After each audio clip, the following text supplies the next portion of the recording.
Enseñanza número 1. Forjando nuestra fe. Pastor Aaron Vance. Cuando se mete al fuego, el oro se purifica, la plata también se purifica con el fuego. El acero, cuando se mete al fuego, se vuelve muy moldeable, se vuelve una sustancia que se puede poner forma, como por ejemplo para una espada. El bronce también es un metal precioso que se purifica con ese fuego y se prepara en diferentes instrumentos. Pues nosotros estamos pensando en esta idea de una forja o forjados. Y primeramente quisiera comenzar con 1 de Pedro capítulo 1. Un versículo que está ahí en la portada de sus libros, pero quiero ver el contexto más completo de 1 de Pedro 1, versículo 3 al 9. 1 de Pedro 1, 3 al 9. Diferentes materiales responden de una forma distinta cuando se exponen al fuego. De esto hablamos, de hecho, esta mañana. Estamos apenas comenzando el estudio de 2 de Corintios en la iglesia Ágape. Yo sé que no todos asisten allá. Entonces algunas cosas se repiten porque así quiso Dios. Estábamos planificando este retiro y pues coincidencialmente, algo así, ustedes me entienden, salió el mismo texto que habla sobre esta idea de la forja o de las pruebas de nuestra fe de 2 de Corintios 1. Pero entonces cuando uno mete un papel a un fuego, el papel se deshace, el papel se vuelve cenizas, el papel se consume y desaparece, se vuelve cenizas y humo. Pero si mete el oro, la plata, el acero o el bronce, esos metales se refinan. Una fe genuina resiste la prueba más intensa, pero una fe falsa no puede resistir la prueba. Una fe genuina resiste cualquier prueba, pero una fe falsa no resiste ninguna. En nuestras vidas hemos conocido a personas, yo como pastor durante un poco más de 20 años, entre ser asistente de una iglesia y luego abrir la iglesia hispana en Estados Unidos en el 2006 y luego venir aquí como misionero. He conocido a muchos hombres y muchas mujeres y jóvenes que profesan fe, pero llega la más mínima prueba y ¿qué pasa? Esas personas desaparecen. En la Biblia el Señor cuenta una parábola, no vamos a estudiarla hoy, pero algunos la tienen de referencia, es la parábola del sembrador.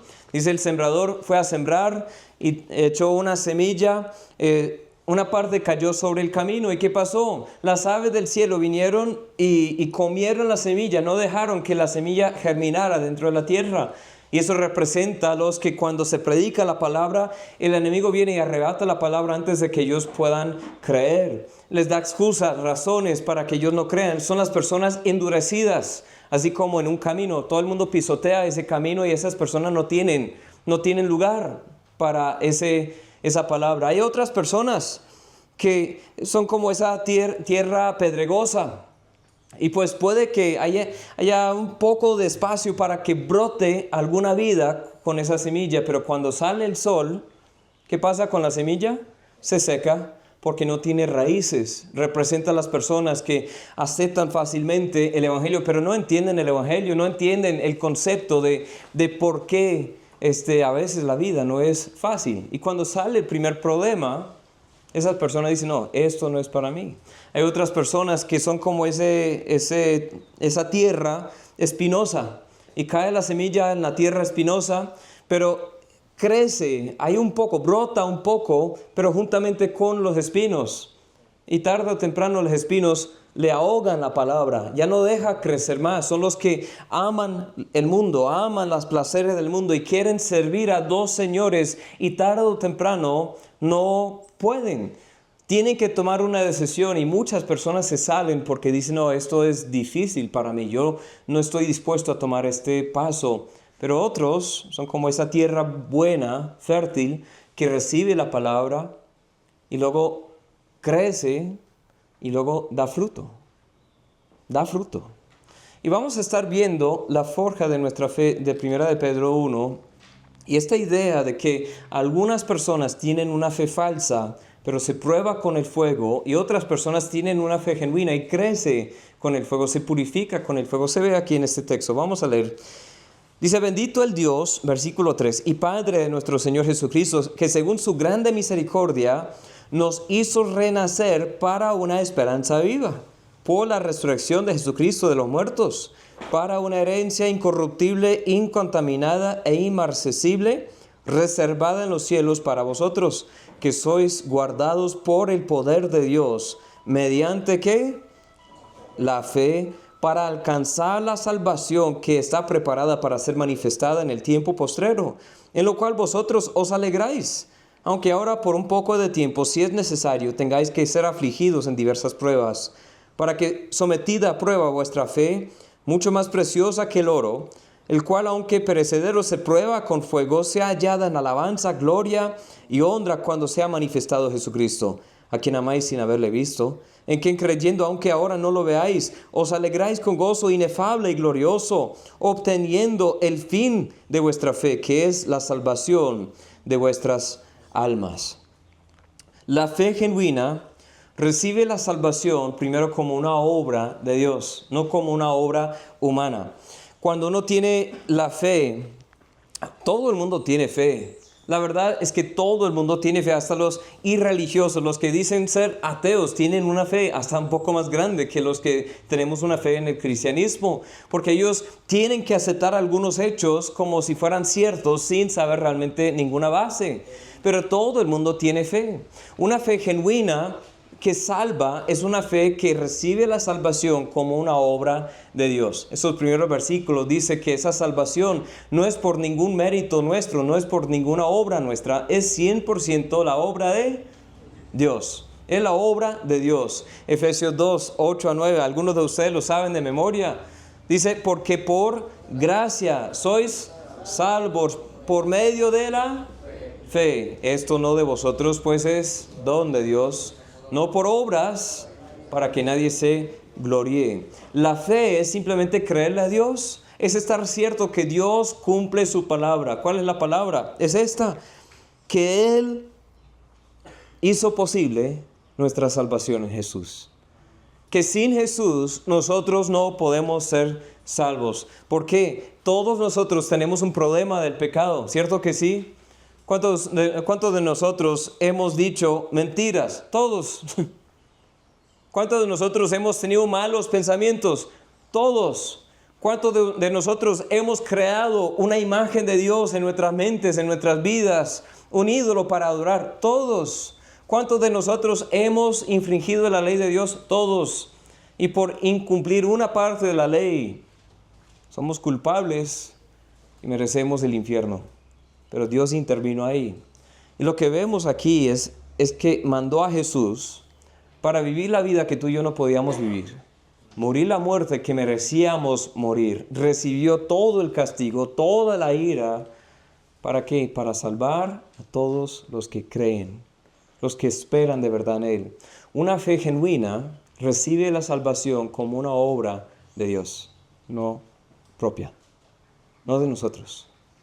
Tú dices, pastor, pero ¿por qué estás hablando de eso? Todos tenemos fe, por eso estamos aquí en un retiro espiritual, todos hemos creído. Yo no quiero dar por sentado que todos que estemos aquí realmente son salvos. De hecho, yo me atrevo a decir que es posible que algunos o varios que están aquí se creen salvos, pero realmente no lo son. Otros de pronto admiten, yo no sé. Si yo llegara a morir hoy, yo no sé dónde pasaría la eternidad. Pregúntate, ¿sí sabes? Y si sabes, o si dices saber, ¿cuál es tu certeza? Si tú dices, yo voy a la iglesia, yo oro, yo doy, yo diezmo, yo leo la Biblia, esas son buenas cosas, pero nada de eso te salva. ¿Qué te salva? Solamente la fe en Jesús. ¿Amén? ¿Por qué estoy elaborando más este punto? Porque es posible que hayan hombres aquí que sí son fieles en la iglesia, sí tienen apariencia de un hombre piadoso, santo, pero de verdad nunca han creído. Nunca ha habido un momento en tu vida en que te hayas arrepentido y puesto tu confianza totalmente en Jesús. Eso es importante. ¿Por qué? Después, cuando llega la prueba, después cuando llegan las tentaciones, después cuando llegan las aflicciones, el fuego que purifica a los creyentes, si no tienes una fe genuina, desaparecerá. Si no tienes una fe genuina, no va a durar nada de la prueba. ¿Por qué? Porque no tiene raíz, no tiene nada de validez. La fe es creerle a Dios. Es cierto que Dios cumple su palabra. Hebreos 11:1 dice pues la fe, la certeza de lo que se espera, la convicción de lo que no se ve. Es la certeza de lo que se espera. La fe nos mueve a actuar de acuerdo a lo que creemos. Ahora yo pienso en un personaje bíblico, Abraham. ¿Se han escuchado de Abraham? Algunos lo llaman el padre de la fe. Dicen Gálatas que es el padre de la fe. Dice, todos los que somos de la fe le tenemos como un ejemplo a Abraham. Él fue un gran hombre de fe. Dice en Hebreos 11:8, por la fe, Abraham, siendo llamado, obedeció para salir al lugar que había de recibir como herencia y salió sin saber a dónde iba. Eso viene desde Génesis 12, cuando el Señor dijo a Abraham, levántate, vete, sube, sal y te mostraré una tierra que te voy a dar, a ti y a tus descendencias. No dijo, bueno Señor, ¿puedes pasarme más bien ese contrato para mirar mejor? No dijo, Señor, quiero ver la letra fina ahí, términos y condiciones y quiero leer todo. No, el Señor dijo simplemente, créeme, y él creyó. Y cuando él salió, era la prueba de que realmente había creído. Romanos 4:2 dice así, porque si Abraham fue justificado por las obras, tiene de qué gloriarse, pero no para con Dios. Porque ¿qué dice la Escritura? Versículo 3, creyó Abraham a Dios y le fue contado por justicia. Abraham simplemente le creyó a Dios, pero creerle a Dios le llevó a actuar. Esa es la fe genuina y vamos a hablar más sobre eso. Si tenemos fe genuina se va a manifestar en obras. La fe genuina acepta la salvación como un regalo gratuito de Dios. Número 2, la fe genuina es siempre probada. Siempre será probada. En nuestro texto dice en 1 de Pedro 1:6-7, en lo cual vosotros os alegráis, aunque ahora por un poco de tiempo, si es necesario, tengáis que ser afligidos en diversas pruebas, para que sometida a prueba vuestra fe, mucho más preciosa que el oro, el cual aunque perecedero se prueba con fuego, sea hallada en alabanza, gloria y honra cuando sea manifestado Jesucristo. La vida cristiana no es una ausencia de problemas, es una perspectiva diferente ante los problemas. Amén.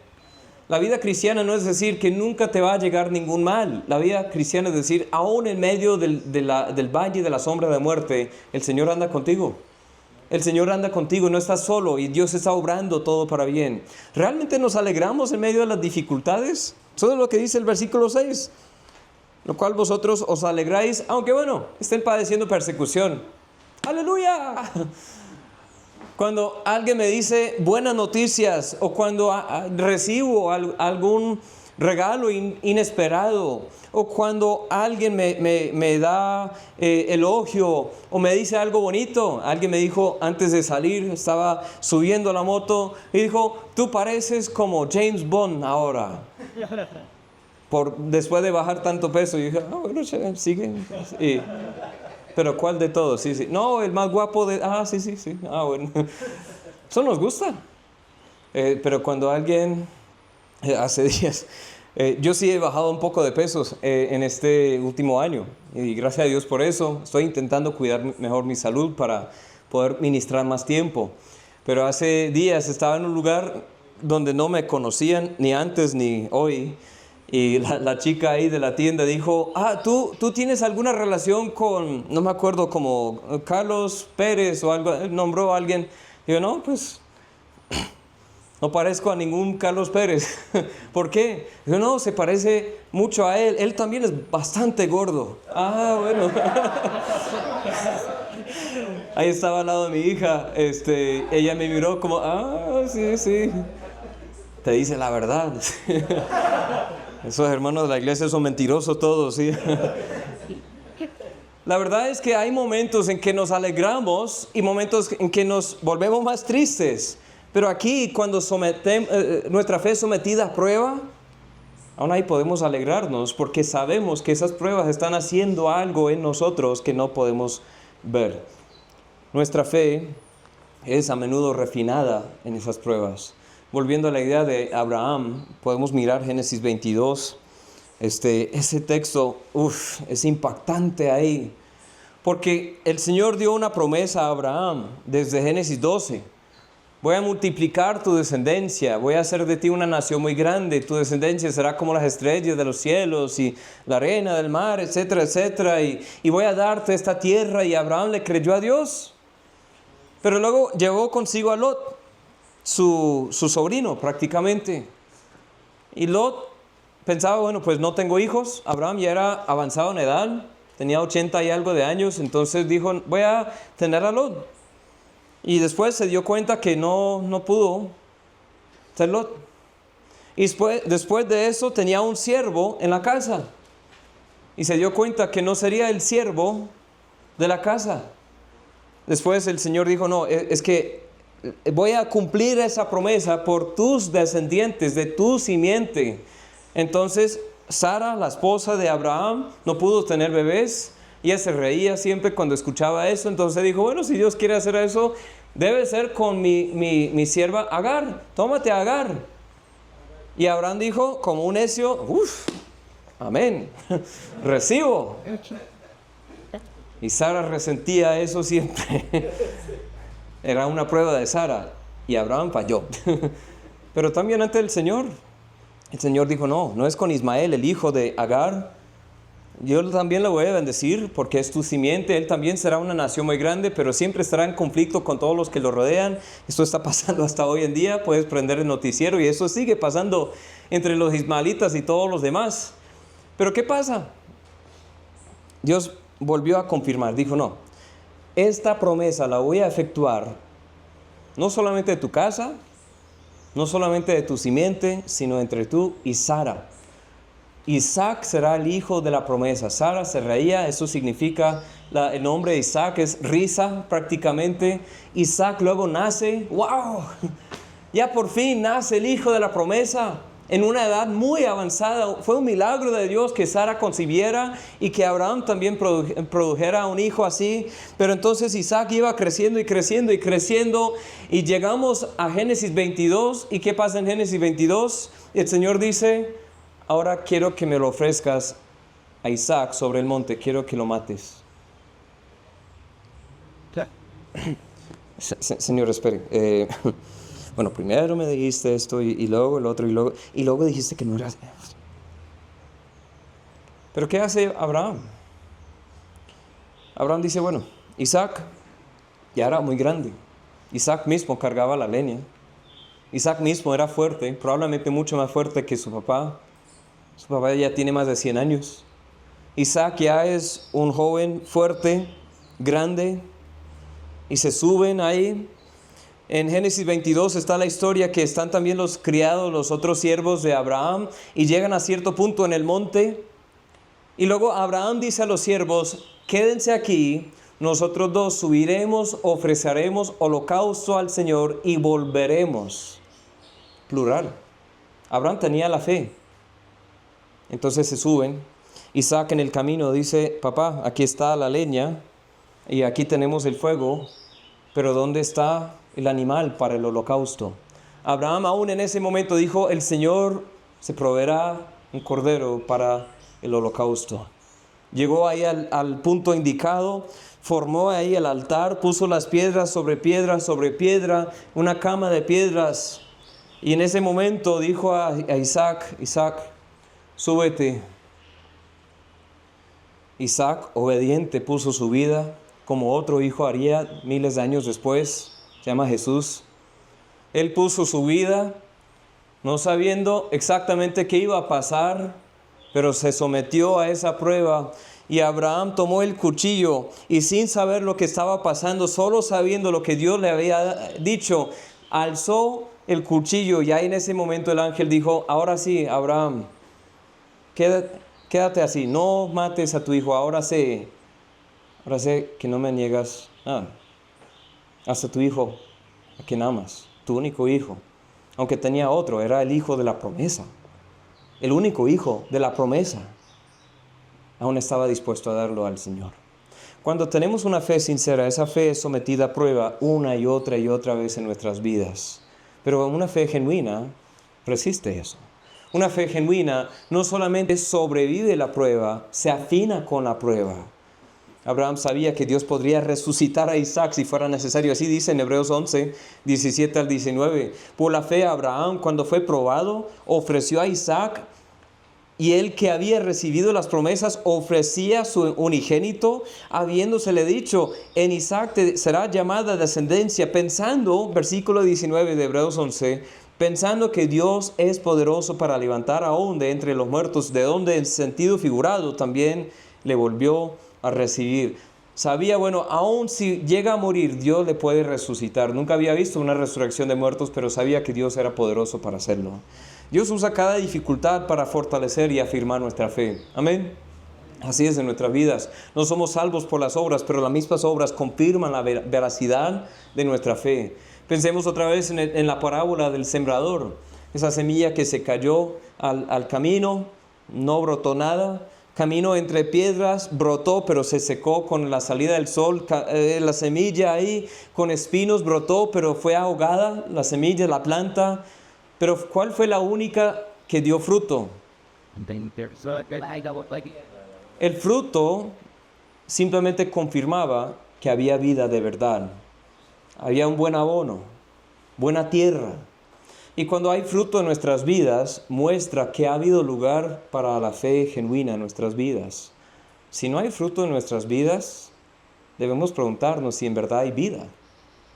¿Cierto?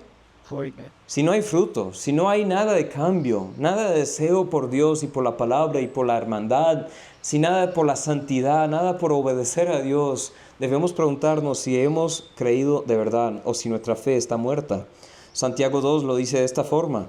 Así también la fe, Santiago 2, 17 al 23, así también la fe, si no tiene obras, es muerta en sí misma. Pero alguno dirá, tú tienes fe y yo tengo obras. Muéstrame tu fe sin tus obras y yo te mostraré mi fe por mis obras. ¿Tú crees que Dios es uno? Bien haces. También los demonios creen y tiemblan. Mas quieres saber, oh hombre vano, que la fe sin obras es muerta. ¿No fue justificado por las obras Abraham, nuestro padre, cuando ofreció a su hijo Isaac sobre el altar? Curioso esto, porque en otro texto dice que no fue justificado por obras. Entonces, ¿cuál fue? ¿Fue justificado por obras o no fue justificado por obras? Dice, ¿no ves que la fe actuó juntamente con sus obras y que la fe se perfeccionó por las obras? Y se cumplió la escritura que dice, Abraham creyó a Dios, le fue contado por justicia, fue llamado amigo de Dios. Abraham le creyó, fue justificado, pero por ser justificado, por tener una fe sincera y genuina, al ser sometida a prueba esa fe, se manifestó con obras. ¿Qué obras hay en tu vida? ¿Qué fruto hay en tu vida? La fe genuina no se basa en sentimientos, sino en la verdad de la palabra de Dios. La confianza que Dios es fiel, que Dios es bueno y Dios obra todo para bien. Número 3, y lo último, la fe genuina trae recompensa. Hablamos de que la fe genuina es recibir la salvación como un regalo de Dios. La fe genuina siempre es probada. Y número 3, la fe genuina trae recompensa. Volviendo a 1 de Pedro 1, 7 al 9. Para que sometida a prueba vuestra fe, mucho más preciosa que el oro, el cual, aunque perecedero se prueba con fuego, sea hallada en alabanza, gloria y honra cuando sea manifestado Jesucristo. ¿A quién amáis sin haberle visto? En quien creyendo, aunque ahora no lo veáis, os alegráis con gozo inefable y glorioso, obteniendo el fin de vuestra fe, que es la salvación de vuestras almas. Las pruebas no son eternas. Dios siempre tiene un propósito y una recompensa en esas pruebas. Cuando pensamos en Abraham, él recibió la bendición de Dios. Génesis 22 dice así, después de ese episodio con Isaac, dice, Génesis 22, 15 al 18, llamó el ángel de Jehová a Abraham por segunda vez desde el cielo. Dijo, por mí mismo he jurado, dice Jehová, que por cuanto has hecho esto y no me has rehusado a tu hijo, tu único hijo, de cierto te bendeciré. Multiplicaré tu descendencia como las estrellas del cielo y como la arena que está sobre la orilla del mar. Tu descendencia poseerá las puertas de sus enemigos. En tu simiente serán benditas todas las naciones de la tierra por cuanto obedeciste mi voz. Cuando obedecemos al Señor, cuando esa fe es probada y sale bien al otro lado, hay una recompensa. Hay una recompensa que no se puede quitar nada. La fe genuina nos lleva a experimentar la fidelidad a un nivel más profundo. Y la recompensa de Dios es mayor que cualquier sacrificio. Dice en Romanos 8:18, pues tengo por cierto que las aflicciones del tiempo presente no son comparables con la gloria venidera que en nosotros ha de manifestarse. Segundo de Corintios 4:16-18 dice, por tanto no desmayamos, antes aunque este hombre exterior se va desgastando y el interior no obstante se renueva de día en día. Porque esta leve tribulación momentánea produce en nosotros una cada vez más excelente, eterno peso de gloria. No mirando nosotros las cosas que se ven, sino las que no se ven. Pues las cosas que se ven son temporales, pero las que no se ven son eternas. Esa prueba de la fe. Entonces, ¿tienes una fe que resistirá la prueba? ¿Tienes una fe que pueda resistir la prueba? ¿Por qué? ¿O por qué no? Tú dices, no, pues yo tengo una vida cómoda. Si todo eso se te quite, aún tendrías la fe. Yo tengo un buen trabajo. Si te despiden, aún tienes la fe. Yo tengo una buena familia, una amada esposa. Si te es infiel, te abandona, aún tienes la fe. No, yo tengo buena salud, buena física. Pero si la pierdes, te enfermas, aún tienes la fe. ¿Qué se requería para que le negaras a Dios, a su palabra? Yo sé que es fácil decir nada, pero es verdad. Una fe genuina será siempre probada, pero una fe genuina resiste siempre la prueba. Si hoy no tienes esa fe, hoy mismo puedes descubrir la salvación en Dios. Puedes nacer de nuevo, no por tu propia voluntad, sino la voluntad de Dios. Él es quien nos hace nacer de nuevo. ¿Pero cómo? Nos llama al arrepentimiento y la fe. Él es quien efectúa ese renacimiento en nosotros, esa regeneración en nosotros, pero nos invita a creer. Y si aún nunca has creído, hoy mismo pon tu vida en las manos del Señor. Hoy mismo reconoce tu pecado. Hoy mismo reconoce que hay una eternidad que te espera. Y o estarás con Dios o estarás separado de Dios, pero Dios ha hecho todo lo necesario para reconciliarte. ¿Qué estás esperando? ¿Qué esperas? No te endurezcas. Recibe la semilla. Debes estar dispuesto a quitar esas piedras, a romper ese duro suelo del corazón. Debes estar dispuesto a arrancar también esas espinas para que no ahogue la palabra. ¿Qué otro Dios hay en tu vida que hay que poner a un lado? ¿Qué vicio hay en tu vida que hay que poner a un lado? ¿Qué cosa hay que renunciar para poder recibir al Señor? Y decir, Señor, yo necesito tu ayuda, pero te recibo a ti. No es por ningún cambio que nosotros hagamos, es Él que hace el cambio, pero debemos estar dispuestos a dejarle efectuar el cambio. ¿Cómo reaccionas cuando enfrentas las pruebas? ¿Confías en Dios o te dejas dominar por la duda o el miedo? Ahora hay algunas preguntas de reflexión. Quiero que las escriban para compartir después en los grupos. La primera pregunta, ¿cuál ha sido la prueba más grande que ha fortalecido tu fe? Pueden compartir experiencias. Los líderes me ayudan con eso también. ¿Cuál ha sido una prueba grande que ha fortalecido tu fe? Otra pregunta, ¿qué área de tu vida necesita más confianza en Dios hoy?